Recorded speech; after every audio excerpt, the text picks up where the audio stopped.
এবং ডায়মন্ড হারবার বিধানসভার বিস্তীর্ণ এলাকা জুড়ে দুটো ব্লক এবং মিউনিসিপ্যালিটি মিলিয়ে মডেল ক্যাম্প সহ আমরা 41টা ক্যাম্প করেছিলাম এবং 10 দিন ডায়মন্ড হারবার বিধানসভায় সেই ক্যাম্প চলে। 2 তারিখ থেকে শুরু হয়ে প্রায় 11ই জানুয়ারি 10 দিন বিভিন্ন জায়গায় 41টা ক্যাম্প চলে, একটা মডেল ক্যাম্প এবং 40টা নর্মাল ক্যাম্প, যেখানে নর্মাল ক্যাম্পে 2টো করে ডাক্তারদের চেম্বার ছিল এবং মডেল ক্যাম্পে 3টে, পরবর্তীকালে 5টা অবধি আমরা বাড়িয়ে ডাক্তারদের চেম্বার করেছিলাম। আমরা যখন এটা লঞ্চ করি আমরা ভেবেছিলাম হয়তো এক একটা ক্যাম্পে খুব বেশি হলে দিনে 100-150 রেজিস্ট্রেশন হবে। আমাদের ক্যাম্পগুলো শুরু হচ্ছে সকাল 9টা, চলছে বিকেল 5টা অবধি। তার মধ্যে ডাক্তার বা চিকিৎসক যারা রয়েছে তাদেরকে দুপুরে আমরা চেষ্টা করেছি আধ ঘন্টা 1 ঘন্টা ব্রেক দেওয়ার। তবে যে অমানবিক পরিশ্রম তারা করেছে আমি তাদের কাছে চিরকৃতজ্ঞ। প্রত্যেকটা চিকিৎসকের কাছে, প্রত্যেকটা নার্সের কাছে, তৃণমূল কংগ্রেসের বুথ সমর্থক কর্মী, ল্যাব টেকনিশিয়ান, এই বিশাল কর্মযজ্ঞের সাথে যারা জড়িত, যারা যুক্ত, যারা এটাকে সার্থক সফল করেছে, যারা মানুষের প্রত্যাশা পূরণ করতে গিয়ে নিজেদেরকে উজাড় করে দিয়েছে, আমি তাদের প্রত্যেকের কাছে আমার কৃতজ্ঞতা জানাচ্ছি, আমার ধন্যবাদ প্রণাম জানাচ্ছি। এবং সকাল 9টা থেকে বিকেল 5টা অবধি এই ক্যাম্পগুলো চলছে। এক এক দিনে 2 দিন 3 দিন যাওয়ার পর আমরা দেখছি যে প্রায় এক একটা ক্যাম্পে 500, 600, 700, কোথাও কোথাও 1000-1200 রেজিস্ট্রেশন একদিনে হয়েছে। এমনকি শেষ দিনে ডায়মন্ড হারবারে 11 তারিখ খালি একদিনে প্রায় 80,000-এর উপর রেজিস্ট্রেশন হয়েছে। মানে একটা বিধানসভা থেকে এত মানুষ নিজের ভোটাধিকারও প্রয়োগ করে না, ভোট দিতেও হয়তো এত মানুষ বেরোয় না।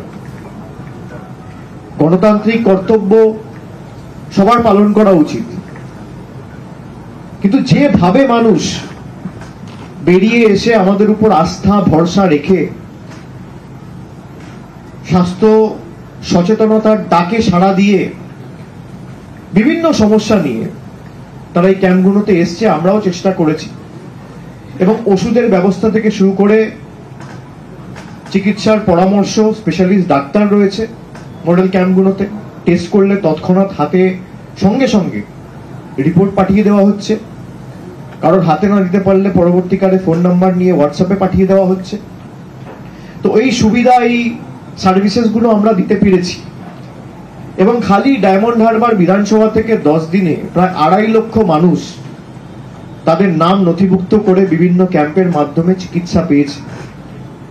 একাধিক রেফারেল কেস আমরা পেয়েছি, যেগুলো মডেল ক্যাম্পে রেফার করা আমরা মডেল ক্যাম্পে রেফার করেছি, যেগুলো কলকাতার বড় হাসপাতাল বা ডায়মন্ড হারবার মেডিকেল কলেজে রেফার করার আমরা সেগুলো সেখানেও করেছি।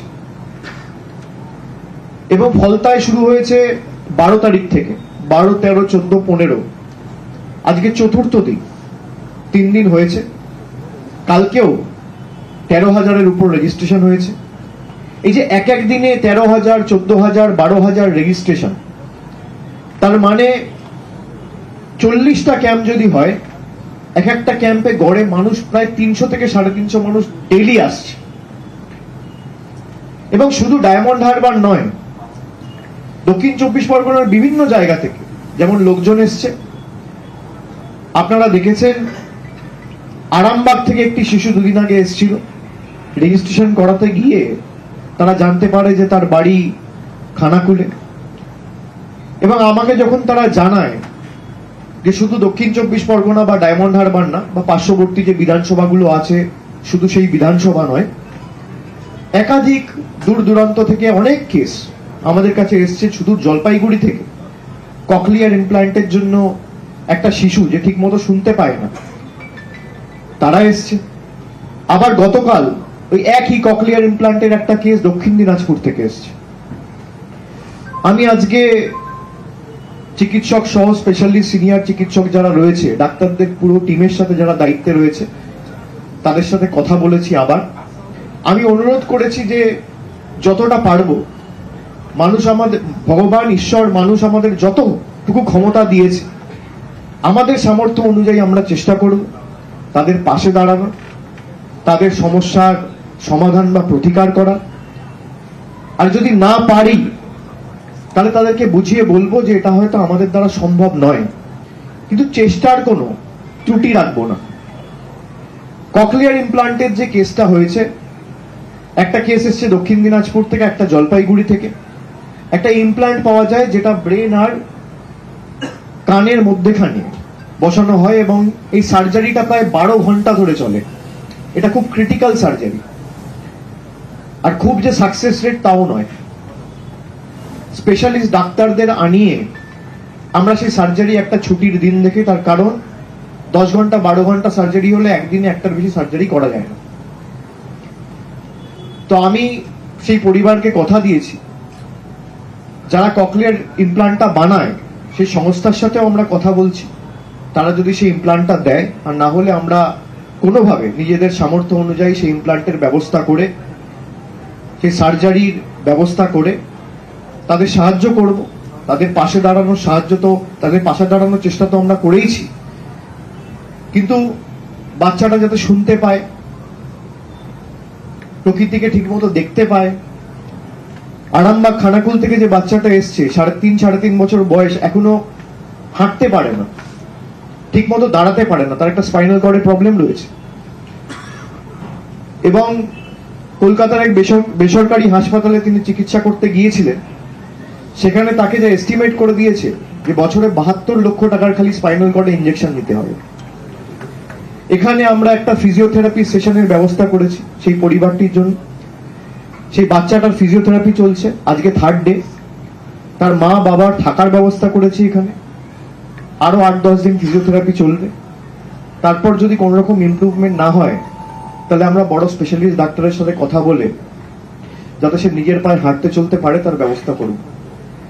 আমি চেষ্টা করেছি এবং আমার পুরো সহকর্মী সহ ডাক্তারদের পুরো টিমকে অনুরোধ করেছি যে যারাই আসছে আমরা চেষ্টা করব তাদের পাশে দাঁড়ানোর, এবং কাউকে যাতে খালি হাতে না ফিরতে হয়, এটা আমাদের সবার কর্তব্য। ডাক্তার আর জনপ্রতিনিধিদের মধ্যে একটা সিমিলারিটি হচ্ছে আমরা মানুষের জন্য কাজ করি। ডাক্তার যেমন মানুষকে প্রাণ দেয়, ডাক্তার যেমন মানুষকে সুস্থ করে তোলে, জনপ্রতিনিধিরও কাজ মানুষের পাশে বিপদে আপদে দাঁড়ানো। সেই কারণেই আমরা একটা নাম দিয়েছি সেবাশ্রয়। সেবার মাধ্যমেই মানুষকে আশ্রয় প্রদান করা। আজকে ফলতায় প্রায় 14 দিনের মাথায় প্রকল্পটা শুরু হয়েছে। 2 তারিখ, 10 দিন ডায়মন্ড হারবারে হয়েছে, আজকে ফলতার 4র্থ দিন। আমি প্রত্যেকটি বিধানসভায় যেহেতু কয়েকটি ক্যাম্প আমি ভিজিট করব বলেছি, আজকে আমি ফলতায় এসেছি। আবার 22 তারিখ থেকে বিষ্ণুপুরে শুরু হবে, তারপর মিটিয়াবুরুজে হবে, তারপর সাতগাছিয়ায় হবে, তারপর বজবজে হবে, শেষে মহেশতলায় হবে, এবং তারপর 16 তারিখ থেকে 20 তারিখ অবধি মেগা ক্যাম্প আমরা অর্গানাইজ করছি, যেখানে প্রত্যেকটি ক্যাম্পে আবার 5 দিন ডাক্তাররা থাকবে, সেখানে ফলো আপ সেশন হবে। এবং শুধুমাত্র সেটা বিধানসভা ওরিয়েন্টেড নয়, এই 5 দিন একসাথে যত বিধানসভা রয়েছে ডায়মন্ড হারবারের অধীনে, এই 7টি বিধানসভায় 280টা ক্যাম্পে একসাথে পরিষেবা দেওয়া হবে এই 5 দিন, 16, 17, 18, 19, 20। এরপরে আপনাদের জন্য যদি কোনো প্রশ্ন থাকে আপনারা করতে পারেন। মাননীয় সাংসদ, একটা প্রশ্ন করব যে সেবাশ্রয় প্রকল্প বিগত 10 দিন ধরে গোটা রাজ্যে একটা নতুন দিক নির্দেশ করেছে স্বাস্থ্য পরিষেবার। খুব কাকতালীয় ভাবে হলেও এটা সত্যি যে সময় সেবাশ্রয় চলছে এবং তার আশ্রয়ে বহু মানুষ আসছেন, ঠিক সেই সময় রাজ্যের স্বাস্থ্য ব্যবস্থা আবারও একটা প্রশ্ন চিহ্নের মুখে দাঁড়িয়েছে। আরজিকর কাণ্ড আমরা দেখেছিলাম, এবার হচ্ছে স্যালাইন কাণ্ড, এবং পশ্চিমবঙ্গ ফার্মাসিউটিক্যালস বলে একটি কোম্পানি এবং সেই স্যালাইন ব্যবহার, তা নিয়ে প্রসূতি মৃত্যু, এবং তাকে ঘিরে আবারও রাজ্যের স্বাস্থ্য দপ্তর তার পরিষেবা তা নিয়ে প্রশ্ন এবং রাজনৈতিক চাপনতা শুরু হয়েছে। অভিষেক বন্দ্যোপাধ্যায় যিনি এটা কম্প্যারিজন করা ঠিক না আমি মনে করি, তার কারণ আমি আমার সামর্থ্য সীমাবদ্ধ ক্ষমতা অনুযায়ী যতটুকু জনপ্রতিনিধি হিসেবে করা উচিত আমি করছি। রাজ্য সরকার বিগত 13 বছর 14 বছরে 2011 সালে ক্ষমতা আসার পর আপনি যদি দেখেন, আপনি যে বলছেন রাজ্যের স্বাস্থ্য ব্যবস্থা প্রশ্ন চিহ্নের মুখে, এটার সাথে আমি একমত নই। কটা মেডিকেল কলেজ হয়েছে, কটা সুপার স্পেশালিটি হাসপাতাল হয়েছে, বিনামূল্যে চিকিৎসা হচ্ছে, স্বাস্থ্যসাথী কার্ড হয়েছে। এবং এই যে Swasthya Sathi card, no questions asked, কেন্দ্র সরকারের যে প্রকল্প আয়ুষ্মান ভারত, যেখানে একাধিক শর্ত রয়েছে। আপনার হাতে মোবাইল ফোন থাকলে, স্মার্টফোন থাকলে আপনি আয়ুষ্মান ভারত পাবেন না, বাড়িতে দু চাকা থাকলে, মোটরসাইকেল থাকলে পাবেন না, ফ্রিজ থাকলে পাবেন না। আমরা স্বাস্থ্যসাথী কার্ড সবাইকে দিয়েছি, জাতি দলমত বর্গ বর্ণ ধর্ম নির্বিশেষে। কোথাও একটা ঘটনা ঘটলে সেটা অত্যন্ত দুঃখজনক। রাজ্য সরকার তার তরফ থেকে অবস্থান স্পষ্ট করেছে, তদন্ত কমিটি গঠন করা হয়েছে এবং তদন্ত চলছে। যদি কারোর গাফিলতি এখানে পাওয়া যায় তার বিরুদ্ধে কঠোর থেকে কঠোরতম ব্যবস্থা নেওয়া হবে। এবং আমরা এগুলো আগেও করেছি, দলমত নির্বিশেষে প্রশাসন ব্যবস্থা নিয়েছে। আপনারা এটা দেখেছেন যে বিরোধী রাজনৈতিক দলের কাউকে ফাঁসাতে হবে। আমি সিবিআই এর অফিস থেকে বেরিয়ে একদিন বলেছিলাম যে জটায়ুর তদন্ত আগে থেকে ঠিক করে না, এই লোকটাকে ফাঁসাতে হবে, তারপর তদন্ত প্রক্রিয়া শুরু হয়। আর আমাদের তদন্তের মতো চলে। যদি কারোর যোগসাযোগ থাকে, যেমন মালদার ঘটনাটায়, দুলাল সরকারের ঘটনাটায় তৃণমূলের একজন গ্রেফতার হয়েছে। রাজ্যের মুখ্যমন্ত্রীর নাম কি? মমতা বন্দ্যোপাধ্যায়, তৃণমূল কংগ্রেসের সর্বভারতীয় সভানেত্রী। সে রাজ্যের মুখ্যমন্ত্রী, আর গ্রেপ্তার হচ্ছে একজন তৃণমূলের পদাধিকারী। কোনোদিন দেখাতে পারবেন 34 বছর সিপিএম এর আমলে কোনো সিপিএম এর নেতা গ্রেপ্তার হয়েছে?